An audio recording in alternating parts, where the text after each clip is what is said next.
Bien, vamos a comenzar entonces. Buenos días, bienvenidos. Voy a compartir pantalla, comenzamos. Recuerden que estamos viendo el tema de las células. Ahorita les estoy compartiendo pantalla. Estamos viendo el tema de las células y voy a estarles indicando algunas cosas, haciéndoles un resumen.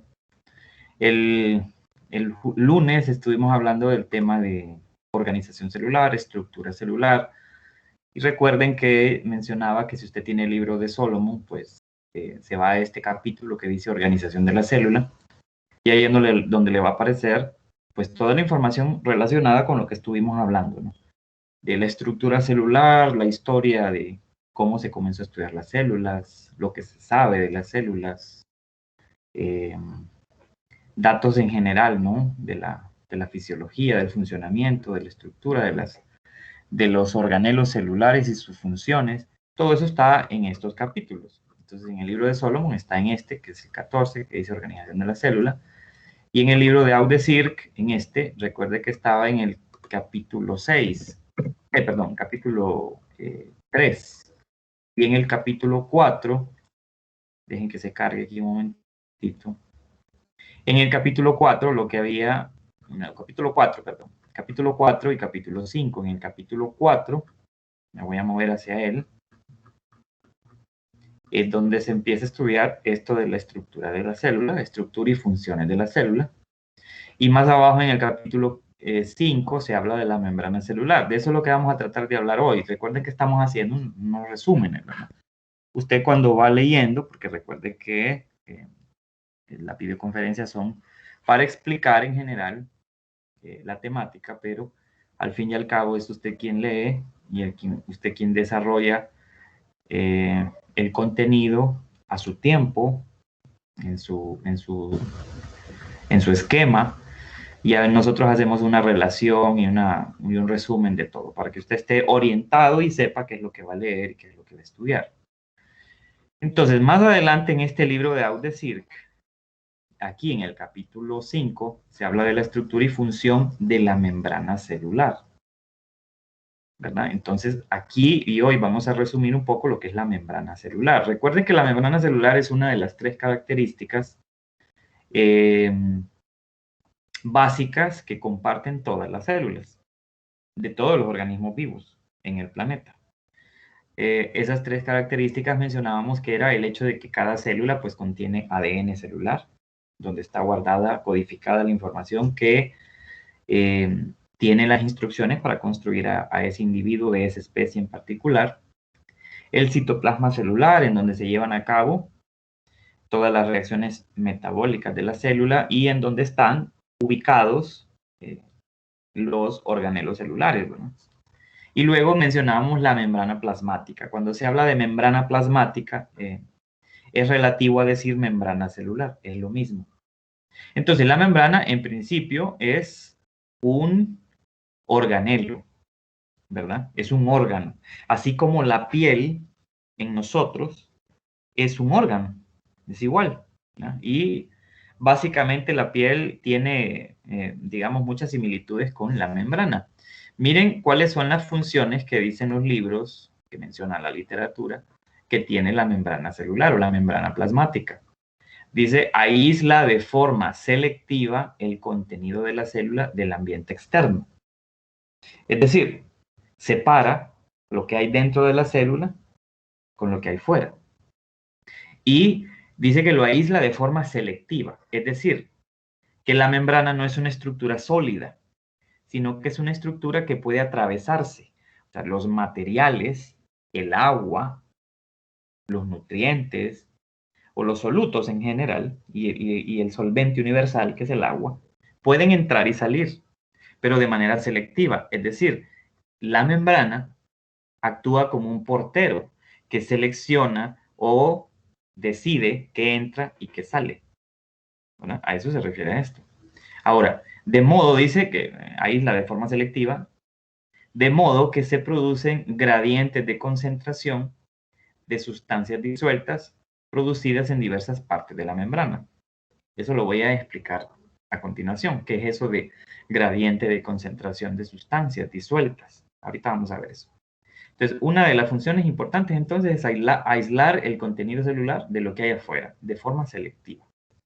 Bien, ahora, la otra función es regular el intercambio de compuestos esenciales entre la célula y el medio acuoso extracelular, afuera de la célula, o entre los organelos. Entonces, vea que otra función es regular el intercambio de compuestos entre la célula y el exterior, o entre la célula, entre los diferentes organelos de una célula. ¿Por qué eso de entre los diferentes organelos de la célula? Porque es que los organelos que hay en una célula eucariota, solo en las células eucariotas, ¿verdad? Los organelos que hay en una célula eucariota también están rodeados de membranas. Igual. Ahora, dice, otra función, permite la comunicación entre las células. Y esa es una función importantísima, porque habíamos dicho que para que el cuerpo, las células del cuerpo, puedan lograr que ese cuerpo funcione, tienen que comunicarse, porque todas las células, de acuerdo al tejido al que pertenecen, tienen funciones distintas. Entonces, lo que ocurre en el cuerpo de un ser vivo es que las células se tienen que coordinar. Todas se tienen que coordinar, entonces se tienen que comunicar. Entre ellas, ahí mismo en el tejido donde están, o en el órgano al que pertenecen, o entre ella, entre la célula y el sistema de control general del cuerpo, que sería en principio el sistema nervioso, y en segundo lugar el sistema endocrino, ¿verdad? Entonces tiene que haber comunicación continua, y la membrana es la que permite esa comunicación. Bueno, otra función es, permiten las uniones en el interior de las células y entre ellas. O sea, esto de uniones, obviamente las células están juntas si forman parte de un mismo tejido. Están juntas, están una al lado de la otra. Si forman, por ejemplo, el tejido adiposo, el tejido de grasa del cuerpo, las células adiposas están unidas una con otra. Entonces, entre una y otra, la unión se da a través de la membrana. Y la comunicación se da a través de la membrana. Y luego menciona que regulan muchas reacciones bioquímicas, claro, porque como deja entrar y deja pasar de forma selectiva compuestos, iones, átomos, etc., entonces la membrana regula reacciones químicas en esa parte de la célula, ¿no? Entre el exterior y la membrana. Entonces, estas son funciones de la membrana celular. Por supuesto que en realidad hay mucho más que entender de la membrana, hay que leer más aquí, pero eso es como básicamente lo más resumido que se puede decir que hace la membrana celular.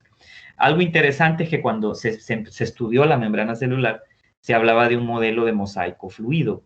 O sea, la forma como está construida la membrana, si yo me voy aquí a estas diapositivas y yo hago esto,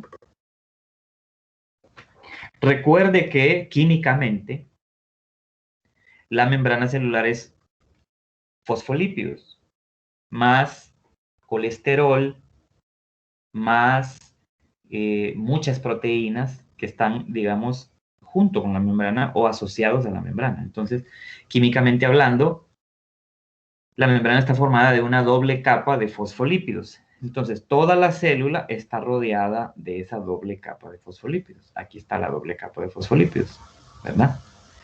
Y cada organelo celular, estamos hablando específicamente en este caso de las células eucariotas, cada organelo, el núcleo, la mitocondria, el aparato de Golgi, los lisosomas, etc., todos esos organelos están rodeados de membrana también. Entonces, aparte de los fosfolípidos que forman la membrana y el colesterol, que también está asociado a los fosfolípidos, aparte de eso, hay muchas proteínas. Aquí en morado, aquí está el colesterol, vea estas cosas, como se están ilustrando aquí como con unos círculos amarillos. Aquí están la doble capa de fosfolípidos, aquí están el colesterol. Eso le dan estructura, ¿verdad? Le dan estructura. Y luego ven ustedes que hay un montón de proteínas en color morado o glicolípidos que se miran como amarillos también, pero más fuertes aquí en el exterior. Entonces, glicolípidos y glicoproteínas. Entonces, miren que hay, entonces, todos estos constituyentes de una membrana. La doble capa de fosfolípidos, el colesterol, y asociados a esa membrana, muchas proteínas, glicolípidos y glicoproteínas. Esas proteínas, esos glicolípidos y esas glicoproteínas, lo que hacen es varias funciones. Uno, sirven de sensores para detectar compuestos químicos, por supuesto, o sirven de sensores para comunicación con otras células, o sirven para, en el caso de muchas proteínas, sirven como conductos o canales para dejar pasar materiales o dejar salir materiales, o como bombas de succión. Entonces ahorita vamos a ver un poco más sobre esto. Aquí, esto es una representación, digamos, tridimensional de lo que sería precisamente una porción de esa membrana celular. Entonces ven ustedes aquí la bicapa lipídica, que esto de bicapa es una doble capa, eso quiere decir bi2, doble capa de lípidos, ¿no? Y sabemos que son los fosfolípidos. Luego ven por ahí el colesterol, bueno, aquí no se mira el colesterol, pero sí se miran las proteínas, estas grandes que se miran aquí, proteínas. Se miran también las glicoproteínas y por aquí algunos glicolípidos. O sea, así es como se observaría si usted mirara muy de cerca una membrana celular. Si usted se fija, es un modelo, este modelo, esta estructura se le llama modelo de mosaico fluido. ¿Por qué mosaico? En un mosaico, si usted sabe lo que es un mosaico, es una representación de algo que está formado por partes que se repiten. Eso es un mosaico. Esas partes que se repiten no son exactamente iguales. Puede que sean iguales esas partes o puede que sean algo diferentes. Entonces, al modelo estructural que sigue la membrana celular se le llama modelo de mosaico fluido porque los fosfolípidos están ubicados de una manera que en algunos casos hay proteínas cerca, encima, atravesando esa membrana, pero se ve como una estructura que fluye. Porque si usted se fija aquí en estos fosfolípidos, en este rectángulo de fosfolípidos, quitando las proteínas o no fijándose en las proteínas, usted mira que fluye, que es una estructura que fluye. Se mira como bien homogénea, ¿verdad? Por eso se le llama modelo de mosaico fluido. Además que ya vamos a ver por qué otra cosa se le llama así, con esa estructura. Entonces aquí se mira otra vez la estructura de la membrana. Doble capa de fosfolípidos, proteínas, glucoproteínas o glucolípidos. Y por aquí, aunque no se mira muy bien, por aquí hay moléculas de colesterol. Entonces, esto del modelo de mosaico fluido viene de los 70, de los años 70, cuando unos investigadores llamados o apellidados Singer y Nicholson mencionaron que esta doble capa de fosfolípidos fluye como un mar en donde las proteínas se incrustan y los fosfolípidos se modifican su estructura, se mueven, cambian de posición, etc. Vamos a entender mejor esto ahorita con algunos ejemplos ya claros. Entonces, estas diapositivas que están acá, que ustedes las tienen en el aula, empiezan a mencionarle ya un poco más en detalle los tipos de proteínas que usted puede encontrar en la membrana. Y esto en todas las células, ¿verdad? Ahorita estamos hablando de organismos en general, procariotas y eucariotas, porque realmente las membranas son así, en todas las células. Claro, hay algunas diferencias entre procariotas y eucariotas en cuanto al tipo de proteínas que contienen esas membranas. Sí, claro, hay ahí diferencias, por supuesto, pero en general el modelo es siempre así. Entonces, miren que aquí hay algunas cosas importantes sobre esas proteínas. Si esta es la doble capa de fosfolípidos y lo que está en color entre amarillo y verde son las proteínas, hay proteínas de diferentes funciones. Entonces, por ejemplo, hay proteínas periféricas que están ubicadas, por un lado, pueden estar por fuera de la membrana, dando hacia el exterior de la célula, o pueden estar ubicadas hacia adentro de la célula, pero siempre como no incrustadas en la membrana, sino que es como en la periferia de la membrana. Estas son proteínas periféricas. Pueden tener varias funciones, pero casi siempre tienen funciones de detectar moléculas. Son como sensores químicos que detectan moléculas cuando llegan ahí a la cercanía de la célula. Hay proteínas integrales que, si ustedes se fijan, no atraviesan por completo la membrana, pero atraviesan una parte.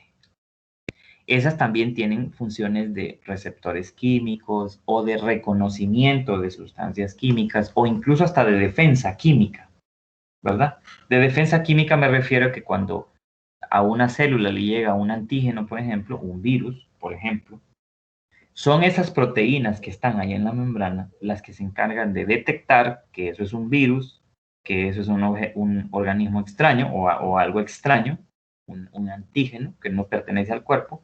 Y entonces, al reconocer el virus, lo que hacen es envían señales químicas a otras células de defensa para que éstas puedan venir y destruir el virus, o desencadenan una serie de reacciones químicas que hacen que el virus sea atacado por la misma célula. Y luego vienen, por ejemplo, proteínas, como dice aquí, transmembrana. Proteínas transmembrana es que eso de trans es que las atraviesan la membrana por completo.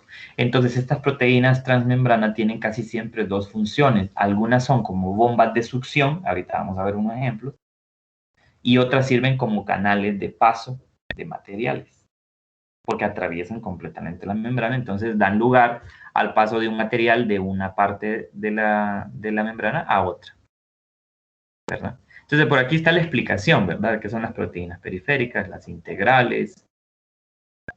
Y luego, entonces, empezamos ya con este tema importante de que usted tiene que estudiar en este capítulo 5 o en el capítulo 15 del libro de Solomon, que es el transporte de materiales en una célula. Quiero que me preste atención a esto. Miren, cuando yo digo transporte de materiales, me estoy refiriendo precisamente a cómo a una célula cualquiera del cuerpo, de cualquier tejido, le llegan desde después de que usted come o toma agua o bebe algo, cómo a esas células le llegan los materiales que necesita de esa comida que usted se comió o de esa bebida que usted se bebió, cómo llegan hasta el interior de la célula, o sea, cómo llegan a la célula y cómo llegan a entrar. A eso se refiere el transporte de materiales. Entonces, miren, me voy a salir un momentito acá y me voy a mover, a ver,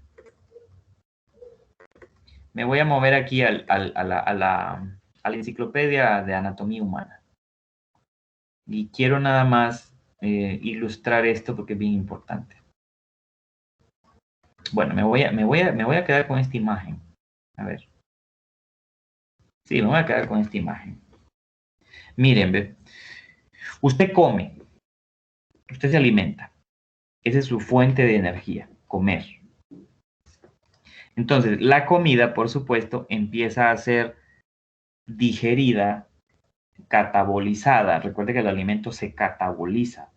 Recuerde siempre, cuando usted come, la comida se cataboliza, es decir, las moléculas alimenticias, proteínas, carbohidratos, lípidos que vienen en ese alimento, tienen que romperse. Tienen que romperse porque hay que liberar energía para que las células de su cuerpo puedan realizar sus actividades, ¿verdad? Entonces, eso es catabolizar. Además, tiene que romperse esa molécula de alimento o digerirse, que es lo mismo, para que se le puedan extraer esos materiales que las células necesitan. Porque recuerde que el alimento es fuente de energía, pero a la vez es fuente de materiales o elementos químicos que su cuerpo necesita para poder construir vitaminas, construir enzimas, construir hormonas, repararse si se ha dañado, darse mantenimiento a las células, crecer, reproducirse, etc. Entonces, usted ingiere el alimento, se cataboliza, se comienza a digerir desde la boca. Luego pasa por todo el tracto gastrointestinal, pasa por su esófago, llega a su estómago, se sigue transformando químicamente, se sigue catabolizando. Luego del estómago pasa al intestino y cuando llega al intestino la comida se termina de digerir. O sea, se termina de extraer todo el material o todos los nutrientes que se ocupan de ese alimento. Ahora, esos materiales esos materiales no se quedan en el intestino. Viajan o pasan del intestino hacia el sistema vascular, el sistema circulatorio, o sea, pasa a la sangre, para que esos materiales sean distribuidos a todas las células del cuerpo. Así es como funciona el asunto. Ahora, aquí hay dos preguntas que usted debería de hacerse. ¿Cómo pasa el material o cómo atraviesa ese alimento o ese material nutritivo? ¿Cómo atraviesa las paredes del intestino y llega a la sangre, atravesando las paredes de los vasos sanguíneos también y llegando al fluido sanguíneo? ¿Cómo? Entonces, a eso es lo que vamos a explicar ahorita. ¿Cómo es que se transportan esos materiales en el interior del cuerpo? Entonces, hay dos mecanismos básicos.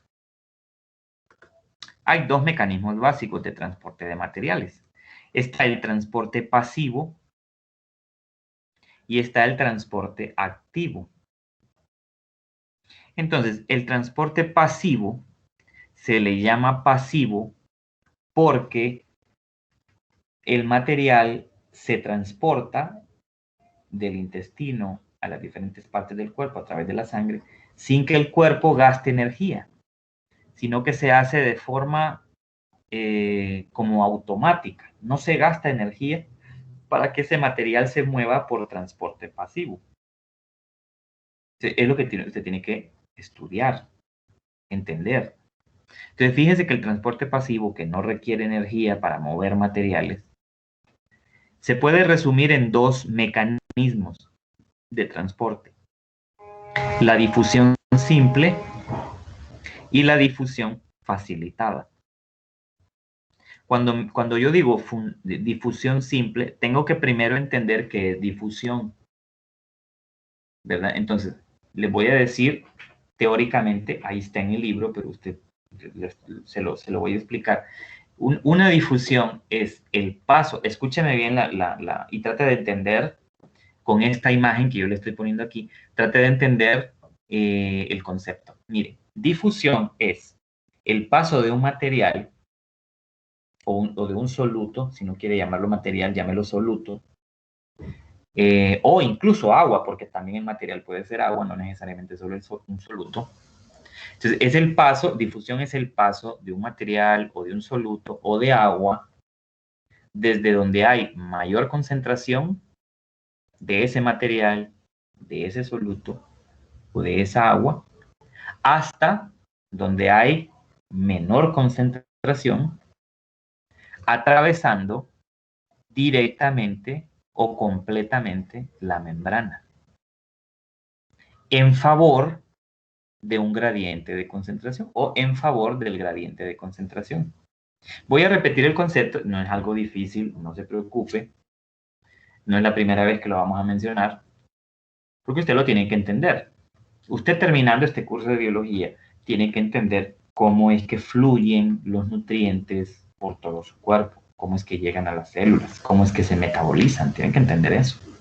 Bien, entonces vuelvo a repetir que es difusión o difusión simple, que viene siendo el mismo concepto. El paso de materiales o de solutos o de agua desde una zona donde hay mayor concentración de ese material a una zona donde hay menor concentración, atravesando directamente o completamente la membrana plasmática o la membrana celular. Eso es difusión simple. Entonces, aquí se ve usted, cuando yo le digo en favor de un gradiente de concentración, un gradiente es una diferencia en la concentración de un material, de un lado o de una zona o de otra zona. Entonces, un gradiente de concentración, hablando de esto, de los nutrientes en el cuerpo después de haber sido digeridos, es una diferencia en la concentración. Siempre, o afuera o adentro de las células, siempre va a haber de un lado más concentración de ese material y de otro lado menos concentración. Siempre va a ser así, siempre. Entonces, eso es un gradiente.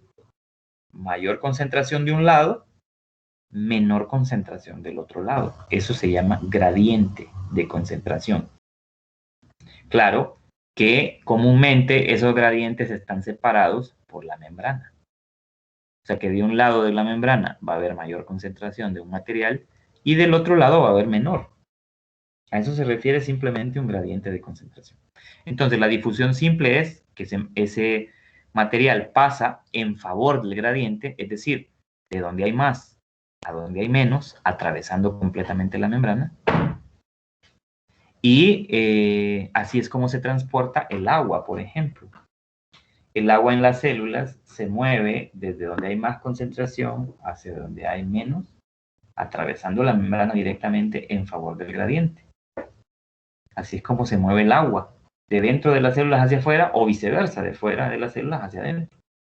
O sea que el agua no necesita, digamos, pedir permiso, simplemente pasa, como Pedro por su casa, por la membrana, la atraviesa, porque la célula ocupa agua dentro y fuera, por supuesto. El cuerpo necesita mantener un equilibrio de agua, tanto en el interior de la célula como en el exterior de la célula.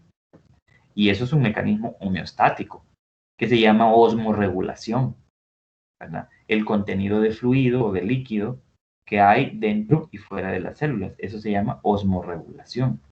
¿Y por qué es necesario? Bueno, usted ha escuchado hablar de la acumulación de líquidos y que cuando hay acumulación de líquidos en el cuerpo, la persona se inflama, tiene dolor y tiene una serie de problemas. Entonces, el cuerpo trata de no acumular líquidos de más en una parte del cuerpo o en el cuerpo. Trata de equilibrarlo. Debe de haber una concentración equilibrada tanto dentro como fuera de las células para que todo funcione bien. Cuando ese mecanismo falla, entonces se acumula líquido en unas partes del cuerpo. Usted ha escuchado mucho eso seguramente, y lo que quiero mencionarle como ejemplo es, digamos, se ha fijado que cuando una mujer embarazada eh, está mucho tiempo de pie, se le acumula líquido, o sea, se le inflaman las piernas o los pies. Eso es acumulación de líquido. Ahí hay un problema en la difusión simple de agua. Ahí hay una concentración de más de agua de un lado o de otro de la célula. Y eso no es correcto. El cuerpo lo tiene que arreglar. O sea, que ahí hay un problema, pues. Me refiero es que ahí hay un problema de difusión. Bueno, ya vamos a seguir entendiendo esto. Eso se llama difusión simple. Ahora, la difusión facilitada es cuando ese material se mueve desde donde hay más a donde hay menos, pero no atraviesa directamente la membrana, sino que es o pasa a través de un canal o de una proteína que le da o le facilita el paso. Eso es difusión facilitada.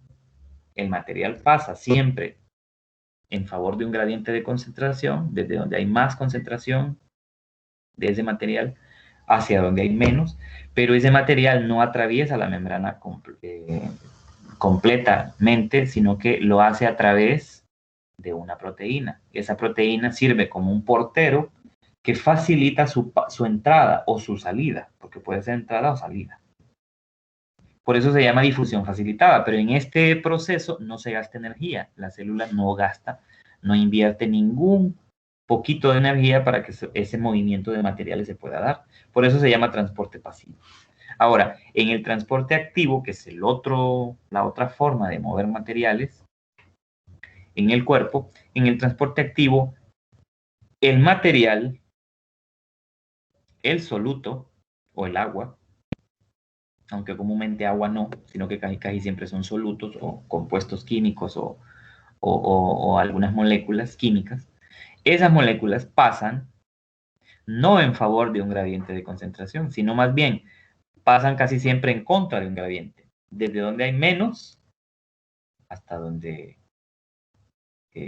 comúnmente hay más o no hay nada, pero la célula aquí sí tiene que gastar energía, tiene que como que invertir energía, tiene que como pagarle, y siempre es a través de una proteína. El transporte activo siempre es a través de una proteína. El material siempre entra o se mueve por una proteína. Pero esa proteína no se abre ni se cierra de forma sin costo, sino que la célula tiene que pagarle, digamos, con una moneda energética, con energía, le tiene que pagar a la proteína para que la proteína deje pasar ese material. Y repito, ese material cruza o atraviesa la membrana por esa proteína en contra del gradiente, ya no en favor. O sea, ya no de donde hay más a donde hay menos, no. Ya ahí depende de la necesidad de la célula de mover ese material. Y esos son los mecanismos de transporte. Entonces, cuando yo mencionaba transporte pasivo, hablamos de difusión simple y hablamos de difusión facilitada. Pero cuando lo que se está moviendo es agua, o sea, cuando lo que está entrando es agua, a este transporte pasivo se le llama ósmosis.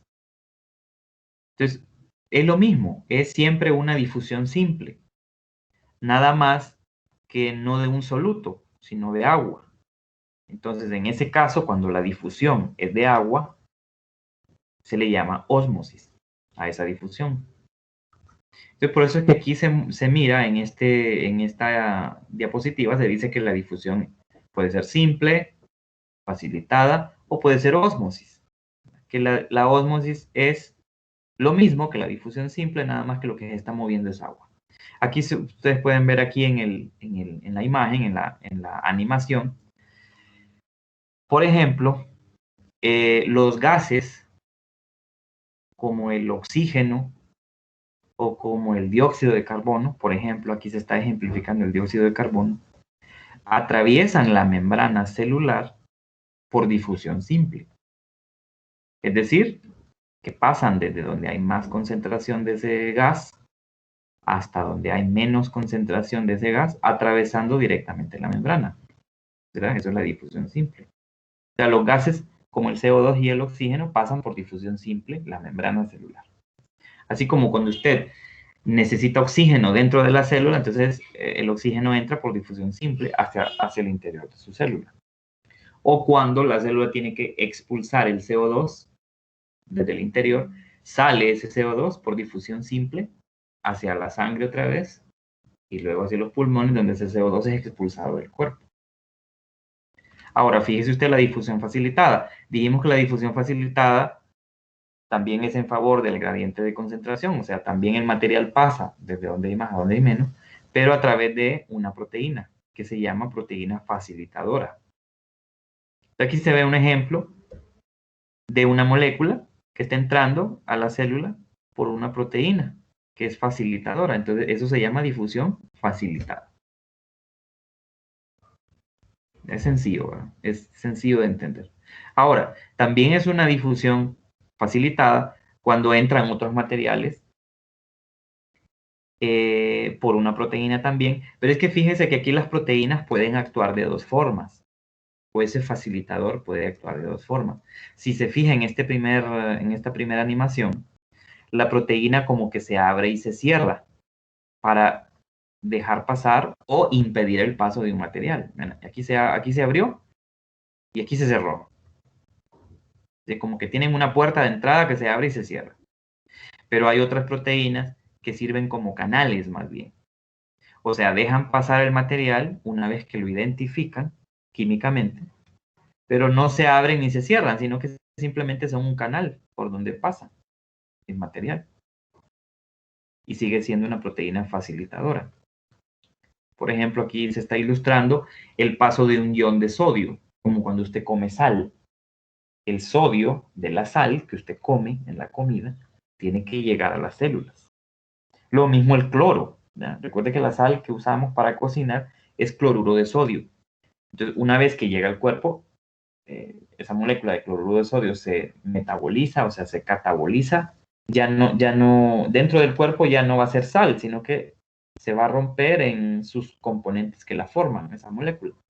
Sodio por un lado, cloro por otro lado. Entonces, esos materiales deben de llegar adentro de la célula y entran por difusión facilitada como se está moviendo aquí. Entonces, por difusión Otro dato importante es que por difusión entran sustancias pequeñas o moléculas pequeñitas o iones. Así. O agua, ¿verdad? Claro, agua también. Que son moléculas bien sencillas. No son moléculas inmensas, grandes. Son moléculas pequeñas. A excepción de la glucosa, por ejemplo. La glucosa, que es el combustible que todas las células necesitan para poder generar energía y poder realizar todas sus actividades vitales, la glucosa también entra a través de una difusión. Ya voy a mostrar esto de la glucosa.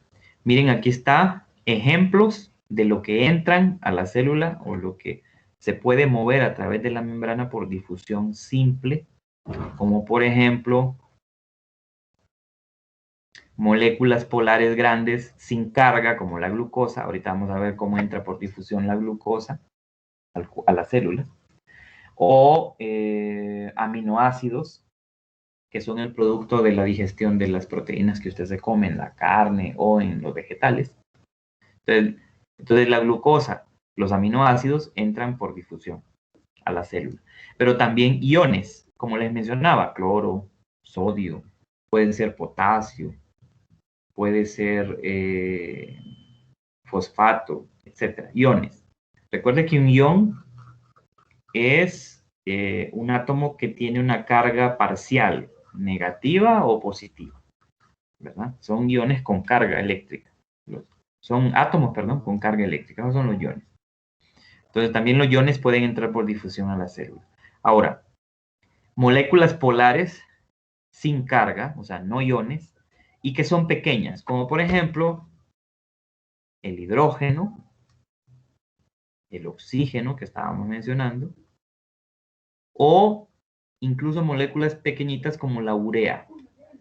La urea es el resultado del metabolismo, del metabolismo secundario, y la urea es un desecho en realidad. Entonces la urea tiene que eliminarse de la célula. También atraviesa la membrana por difusión. Otro ejemplo, el CO2, que lo acabamos de mencionar. El oxígeno molecular, ¿verdad? Que es el oxígeno que respiramos. Aquí dice oxígeno molecular, que es el que respiramos, y aquí dice oxígeno, átomos de oxígeno libre. A eso se refiere aquí cuando no aparece O2. Esto es oxígeno libre. Entonces, estos son ejemplos de moléculas o de solutos que pueden entrar o atravesar o salir, ¿verdad?, de la célula por difusión simple. Glucosa, aminoácidos, iones, moléculas pequeñas que son polares o moléculas no polares que también son pequeñas, como los gases, por ejemplo. Entonces, la glucosa, habíamos mencionado, que es el combustible número 1 para que las células puedan vivir. Entonces, ¿cómo llega la glucosa? ¿Cómo entra la glucosa del fluido extracelular hasta el interior de la célula? Entra por difusión facilitada, o sea que la glucosa entra por una proteína facilitadora. La proteína identifica químicamente que ese material es glucosa y una vez que lo identifica, lo deja pasar al interior de la célula. Ahora, una cosa que usted tiene que saber, y esto es bien importante, por eso se lo voy a recalcar. Lo voy a buscar acá. Solo déjeme que encuentre el capítulo. Esto es un atlas de anatomía que yo utilizo como ayudante, digamos, para explicar algunas cosas. Es Anatomía Humana. Es una guía visual muy buena. Entonces, yo aquí quiero que usted se fije, esto es una representación de los vasos sanguíneos, ¿verdad? Que recuerde que son ese sistema de transporte de materiales y de agua de nuestro cuerpo. Entonces, aquí me voy a fijar yo dónde está el sistema cardiovascular. Ok, entonces, ajá, sistema cardiovascular. Entonces, me voy a mover y quiero que usted se fije en algo bien interesante. Vaya, por ejemplo, no, más abajo. Aquí lo que usted puede ver son venas y arterias, ¿verdad? ese sistema cardiovascular que mueve esos materiales y el agua por todo el cuerpo. Ok. La pregunta es, ¿cómo llega la glucosa desde el intestino? Porque recuerde que el alimento se termina de digerir, de catabolizar en el intestino delgado, ¿verdad? No en el intestino grueso. En el intestino delgado suyo. ¿Cómo llega la glucosa de ahí hasta todas las células de su cuerpo? O hasta la sangre. ¿Cómo llega? Bueno, eso es lo que quiero explicarle en este momento. Este es el corazón. No, esto no. Va a llegar de la siguiente manera. Miren. Déjenme ver. Ya vamos a llegar ahí.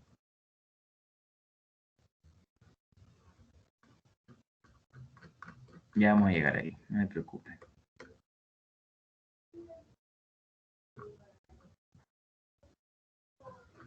Estos son los músculos.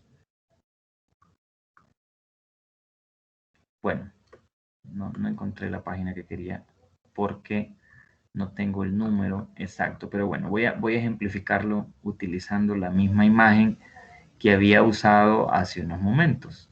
Aquí. Entonces, una vez que se digiere todos los hidratos de carbono o los polisacáridos que usted ingiere en el alimento, entonces se obtiene glucosa, porque es ese combustible necesario para cada célula para que se pueda extraer energía de esa glucosa. Entonces, la glucosa, eso lo vamos a entender muy bien en la siguiente etapa del curso. Entonces, la glucosa tiene que atravesar las paredes del intestino. Una vez que ya se obtuvo la glucosa por digestión química, entonces, la glucosa atraviesa las paredes del intestino y luego de eso llega hasta los vasos sanguíneos. Pero como la glucosa tiene que atravesar la pared del vaso sanguíneo también, lo hace por difusión. Entonces, una vez que llega a la sangre, entonces la glucosa se mueve por todo el cuerpo y llega a todos los tejidos del cuerpo y a todas las células del cuerpo. Ahora, antes de salir de la sangre, la glucosa tiene que salir del vaso sanguíneo. Cuando sale, sale por difusión. ¿A dónde llega? Llega a lo que se conoce como fluido extracelular, que es todo el fluido que está fuera de las células. Eso se le llama FEC, fluido extracelular. Es una forma de resumir o de hacer una abreviación de lo que es fluido extracelular. Se le dice FEC. Ese fluido es en donde llega la glucosa. Luego del fluido extracelular entra hacia el interior de la célula por difusión facilitada, que es lo que estamos viendo acá. Así es como entra a la célula. Entra por difusión facilitada. Aquí está en el FEC. Aquí está la membrana. Aquí está la proteína facilitadora que reconoce la glucosa. La reconoce y luego esa glucosa puede entrar al interior de la célula en favor del gradiente de concentración. Fíjese aquí que aquí las esferas rojas representan la glucosa. Y fíjese que aquí hay más afuera, en el FEC, en el fluido extracelular, hay más concentración que lo que hay adentro de la célula. Esto de adentro, el fluido de adentro, porque la célula también es agua, recuerden, en el interior hay fluido también, hay agua también. Entonces, ahora, el interior de la célula se le llama fluido intracelular, dentro de. Entonces, mire que el movimiento de esa glucosa es en favor de un gradiente de concentración, o sea, desde donde hay más concentración hasta donde hay menos concentración por esta proteína. Eso es así. Ahí no hay gasto de energía. Aquí es otra imagen que muestra lo mismo que acabamos de mencionar. La glucosa se acumula en el FEC. Hay mayor concentración en el FEC que en el FIC de glucosa. La proteína facilitadora reconoce que esa molécula es glucosa y la deja pasar, la deja entrar, mire, y luego se vuelve a cerrar. Y luego identifica otra glucosa y la deja pasar, y así. Así es como llega la glucosa al interior de su cuerpo. Ahora, la ósmosis, que es ese paso de agua pues es más fácil porque el agua atraviesa directamente la membrana, no necesita que ninguna proteína le dé permiso, sino que simplemente sale y entra de acuerdo a las necesidades de agua, pero el cuerpo siempre trata de mantener concentraciones iguales fuera y dentro de la célula de agua, concentraciones iguales, que no haya más agua afuera ni menos agua adentro, sino que sea equilibrado el contenido de agua dentro y fuera. Eso se llama osmorregulación. Ósmosis es el paso de agua directamente a través de la membrana, ¿verdad? Esto que se muestra aquí en la diapositiva y que dice que es un medio hipertónico y medio hipotónico, lo vamos a explicar en algún momento. O sea, no creo que lleguemos hoy a explicarlo porque ya no tenemos mucho tiempo, pero lo vamos a explicar también. Bueno, aquí están las soluciones. Creo que sí nos da un poco de tiempo para terminar de explicar las soluciones. Miren, el asunto es lo siguiente. Recuerde que una solución en química es una mezcla entre soluto y solvente. Eso es una solución. Es una mezcla entre soluto y solvente. Entonces, el solvente en el cuerpo de los seres vivos es el agua, porque recuerde que el agua forma parte estructural del cuerpo de todos los seres vivos. Entonces, el solvente universal, así se le considera porque ya que se encuentra en el cuerpo de todos los seres vivos, se le llama el solvente universal y además que el agua, casi todas las moléculas químicas se mezclan con agua, casi todo. No todo, pero casi todo. Los lípidos no, ¿verdad? O sea que no se mezclan los lípidos. Entonces, lo que ocurre es lo siguiente, cuando esa solución tiene iguales concentraciones de soluto y solvente, se llama que el medio es isotónico o que la solución es isotónica. Entonces, una solución isotónica es aquella en la que la concentración de soluto y solvente es la misma.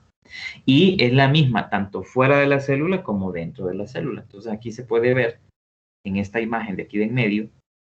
Esto en azul es el FEC, fluido extracelular. Esto en anaranjado es el interior de la célula, es el FIC, fluido intracelular. Aquí está la membrana, la doble capa de fosfolípidos. Y lo que usted ve en verde son solutos. Y lo que no es soluto, entonces es solvente. Entonces, fíjese usted que una solución isotónica, como acabo de decir, es una en la que la concentración de soluto y solvente dentro y fuera de la célula es más o menos la misma. Hay un equilibrio. Entonces, nuestro cuerpo, el cuerpo de los seres vivos es una solución, porque nosotros somos agua más un montón de solutos, millones de moléculas que forman nuestro cuerpo. Entonces, nosotros somos una solución, nuestro cuerpo es una solución. Entonces, nuestro cuerpo, nuestras células funcionan bien, trabajan bien, sobreviven muy bien, donde hay una solución isotónica. O sea que nuestro cuerpo comúnmente trata de equilibrar las concentraciones de soluto y de solvente siempre, las 24 horas del día, los 365 días del año, durante toda su vida. Trata de que las concentraciones sean iguales.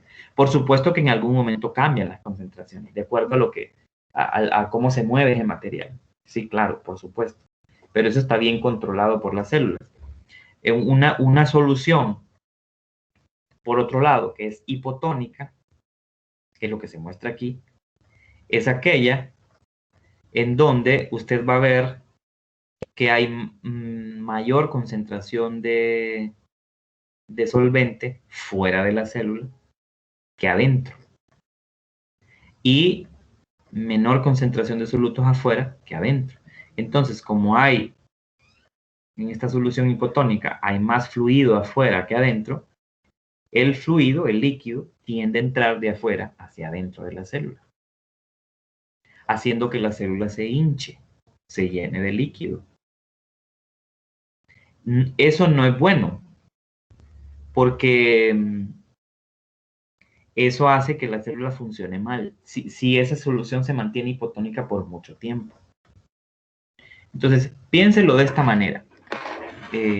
Una célula no trata de deshidratarse, trata de no perder agua de una forma digamos, no controlada, porque entonces la célula se deshidrata. Cuando la célula se ve como deshidratada, tiende a pasar eso, que el agua tiende a entrar hacia la célula para volverla a hidratar.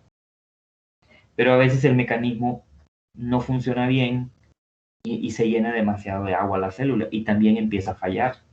A eso se refiere cuando hablamos de solución hipotónica. Y una solución hipertónica es más bien cuando la concentración de solutos, no de solventes, sino que de solutos, es mayor fuera de la célula que adentro. Y entonces más bien el agua tiende a salir de la célula hacia afuera de ella para equilibrar las concentraciones. El ejemplo más sencillo que les puedo poner de cómo una solución hipertónica afecta el cuerpo celular es cuando usted se mete a la piscina. Si usted se va a bañar a una piscina y está 1 hora, hora y media o 2 horas en la piscina, usted se está metiendo, usted está nadando en una solución, el agua de la piscina, es una solución hipertónica. ¿Por qué? Porque en esa agua de la piscina hay más concentración de iones de cloro, porque usted sabe que el agua la cloran para desinfectarla, ¿verdad? Entonces, hay más cloro en el agua de la piscina que cloro dentro de sus células. Que usted es otra solución, ¿verdad? Entonces, cuando usted se mete a la piscina y está mucho tiempo ahí, ¿qué es lo que va a pasar? Como usted está metiéndose en una solución hipertónica, hipertónica porque esa agua de la piscina está cargada de iones de cloro, y su cuerpo tiene muy poco iones de cloro en relación a la cantidad de cloro que hay en el agua de la piscina. Entonces, lo que va a pasar es que el agua que hay dentro de sus células tiende a salir de la célula hacia afuera del cuerpo. Entonces, usted está perdiendo agua porque usted está metido en una solución hipertónica. Entonces, por eso es que cuando usted sale de la piscina, se le miran los dedos arrugados. ¿Por qué se le miran los dedos arrugados o la piel arrugada? Porque usted está perdiendo agua, está saliendo agua desde el interior de sus células hacia afuera. ¿Por qué? Porque el cuerpo lo que trata es equilibrar las concentraciones, que haya lo mismo afuera que adentro de la célula. Y eso es un ejemplo de cuando una célula se somete a un medio hipertónico. O a meterse al agua de mar, pero vendría siendo lo mismo. Usted se mete a una solución hipertónica porque el agua de mar es una solución hipertónica en relación a su cuerpo.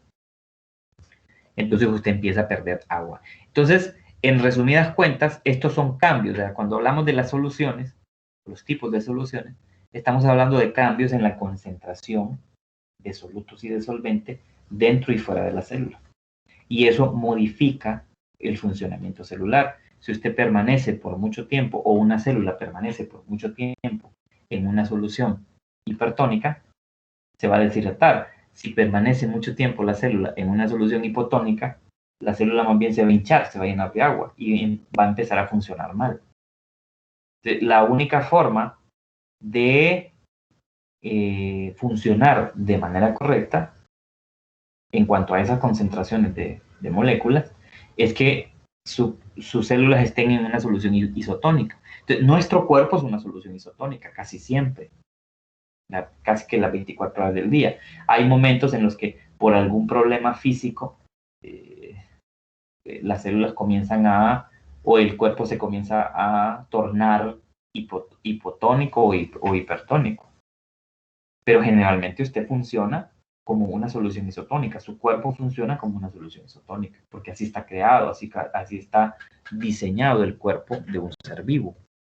Eso es, digamos, para resumir un poco algo de lo que tiene que ver con el tema de la membrana. Luego tendríamos que estudiar o tendríamos que repasar un poco lo que es la difusión, la difusión por transporte activo. No la difusión, el transporte activo. Ahorita acabamos de ver difusión, pero tenemos que ver también algo de transporte activo.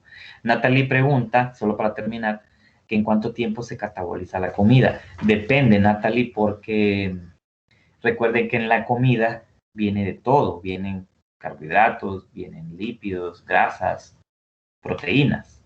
Entonces depende. Los carbohidratos, los lípidos y las proteínas no se metabolizan al mismo tiempo. Tarda horas casi siempre completamente la comida para que se pueda metabolizar por completo. Quiere decir entonces, le voy a poner un ejemplo, Natalie. Digamos que usted almuerza hoy, ahorita que terminemos, usted almuerza y se come carne, come arroz, come papas. Entonces, se está comiendo de todo. Esa comida, para que se termine de metabolizar, por ejemplo, toda la glucosa a eso que comió, van a pasar, pueden ser hasta 5 horas antes de que eso ocurra. Entonces, lleva su tiempo, lleva horas para que se pueda extraer todo el material y toda la energía de esa comida que usted se comió. Depende, ¿verdad? Porque usted puede comer algo muy ligero, por ejemplo, una gelatina, o puede comer solo carbohidrato, un pan o pasta, por ejemplo, y puede tardar menos, porque entonces esa comida que usted está ingiriendo tiene una mayor carga de una cierta molécula orgánica, entonces puede tardar menos tiempo en digerirse. Pero comúnmente la comida se digiere en unas 3 horas, 4, 5 por completo después de una comida. Claro, es lógico, porque esto tiene que entenderlo también usted, es lógico que la comida no puede pasar mucho tiempo en su cuerpo, en el mismo intestino, porque se puede estancar. A veces hay problemas digestivos en los que las personas no digieren bien la comida porque el movimiento intestinal no funciona muy bien, que es un movimiento perezoso, digámoslo así. Y si ese alimento pasa mucho tiempo en el intestino, se le puede descomponer. Porque recuerden que en el intestino también hay muchas bacterias. Entonces se le puede fermentar esa comida ahí y puede causarle problemas digestivos muy serios. Por eso es que le dicen los médicos a uno coma fibra. No sé si habían investigado eso, yo les dije que lo hicieran. La fibra, que es celulosa, ¿verdad? Es un polisacárido de las plantas. No la digiere usted, ni yo, ni nadie, ni ningún humano, porque no tenemos enzimas para digerir la celulosa. Si no, podríamos comernos cualquier planta y la digeriríamos, pero no podemos hacerlo. Pero ¿por qué nos dicen los médicos que comamos fibra? Nos dicen que comamos fibra porque la fibra ayuda a que se regule el movimiento intestinal. Entonces le da movimiento al intestino. Hace que el intestino no estanque la comida. Eso es sumamente importante. ¿Verdad? Bueno, entonces ya son las 12, 6 minutos. Terminamos ahí. Recuerden que usted tiene que ir leyendo y tiene que ir más adelante que yo. Recuerden que los temas que ya mencionamos del parcial son estructura y función celular, membrana celular, los tipos de transporte, como acabamos de ver, los tipos de soluciones en el cuerpo, los tejidos también, tenemos que ver los tejidos, todos los tejidos del cuerpo de un animal, tejidos del cuerpo de las plantas, y luego tenemos que ver la osmorregulación, ¿verdad? Es importante el tema de la osmorregulación. Entonces hay que ir avanzando en eso. Recuerden que mañana, según el calendario, hay una actividad que hacer a la hora de clase. Pues no hay que dejar de hacerla, ¿verdad? Hay que hacerla mañana, así como está en el calendario. Terminamos ahí entonces. Seguimos el día lunes, pero por supuesto mañana con la actividad de jueves que hay que hacer para que ustedes vayan acumulando esos puntos que necesitan para poder ir avanzando hacia el examen de la segunda unidad, ¿verdad? Entonces terminamos ahí. Si no hay ninguna otra pregunta, continuamos el día lunes y mañana pues la actividad acumulativa.